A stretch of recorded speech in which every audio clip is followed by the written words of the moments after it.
5. Well, remember yesterday we discussed that Pakistan has imprisoned a doctor who helped us locate the #1 most wanted enemy in the world, Osama bin Laden. They jailed him for 33 years, and now the Pakistanis are admitting, yes, we did this because of the raid and you going against us. So it's payback.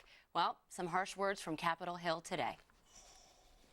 All of us are outraged at the imprisonment and sentence of some 33 years, virtually a death sentence, to the doctor in Pakistan who was instrumental, not on purpose, but was instrumental and completely innocent of any wrongdoing, was instrumental in the removal of Osama bin Laden. That has frankly outraged all of us. So the man who helps locate bin Laden, the Pakistanis throw in prison, and the Wall Street Journal had an excellent take on this on their editorial page today. They write, Pakistani officials say that they haven't found anyone who helped hide him, Osama bin Laden, out for most of a decade in their backyard. But our supposed allies have spared no effort to hunt down people who helped the U.S. find the al-Qaeda mastermind. So ironic, Dana, they can't find anybody who helped hide Osama bin Laden. This man helped find him.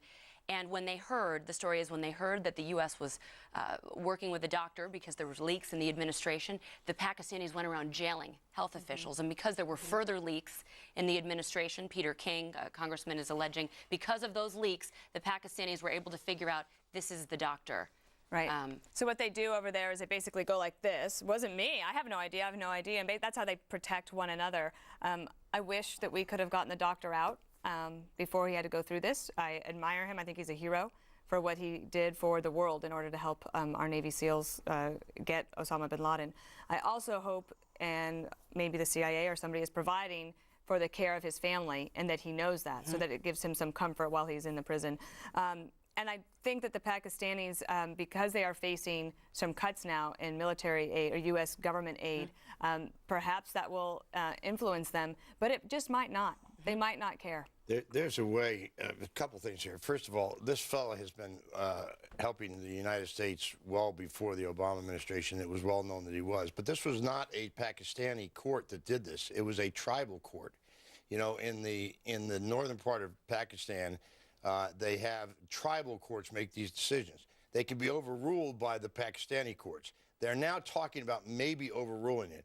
They ought to overrule them, and if they don't, the reason that this is happening is because the military in Pakistan, which has been selling us out all along, we're embarrassed because we went in there and got bin Laden.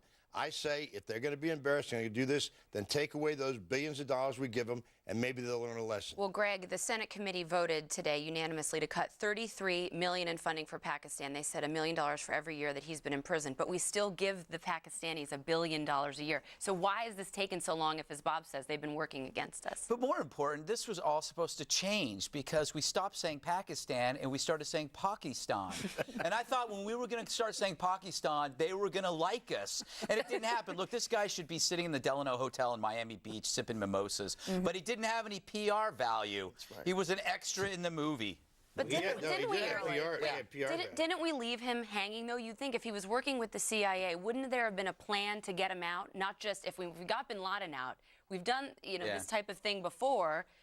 You know what it is, Greg? Did we leave him hanging? Pakistan is okay, but the Taliban is still mad at us. Yeah, that's right. That's right. So we still got to say Pakistan. We still have to play around. The Pacs knew that this guy had been working with the United States on other issues all along. The reason they did that was because they lost the public relations battle with their rank-and-file voters, if you want to call them that, because they were embarrassed by the United States. Well, that's not what Peter King's alleging. Well, He's alleging that they didn't know he was working with the U.S. a lot of things that he has to take back. You know, beside the point. If Bush had done this and thrown some guy to the wolves like this, the movie would be about that. Throw anybody to the wolves. Dana, what about sources in the future, though? If you're out there and if you're approached or you're currently working with the U.S. government, don't you think twice? And well, I bet he probably thought a lot of times. And it's so complex on many levels. When Musharraf was the head of Pakistan and President Bush had a relationship with him where they could help try to keep things down. But that was, they rule very differently. And so Now you have different leadership there that is not trusted by its own people and not by the government, it seems.